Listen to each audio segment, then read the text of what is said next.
साथियों नमस्कार, मैं कवि सीएल दीवाना फिर आपका यूट्यूब में स्वागत है। आइए सुनते हैं कविता जिसका शीर्षक है सागर की सीमा को। भोर का पहर कोहरे का साया नजर आया चौराहे के बीच राहों में।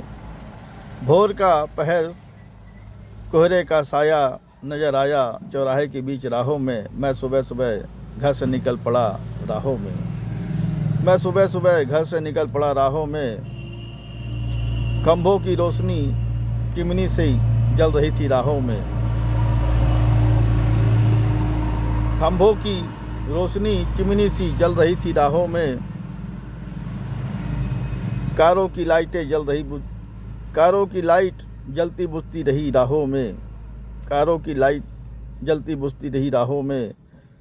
मैं सड़क में अपनी साइड चल रहा था। मैं सड़क में अपनी साइड चल रहा था। मेरे पीछे से बस आ रही थी राहों से। मेरे पीछे से बस आ रही थी राहों से। उसकी रोशनी से एक परछाई नजर आई राहों में। उसकी रोशनी से एक परछाई नजर आई राहों में। उसने मुझे देखकर आवाज़ लगाई, गालिब दीवाना मैं पूजा हूँ। उसने मुझे देखकर आवाज़ लगाई, गालिब दीवाना मैं पूजा हूँ। मैं आवाज़ सुनकर रुक गया राहों में। मैं आवाज़ सुनकर रुक गया राहों में। फिर एक ढाबे में काफ़ी बन रही थी।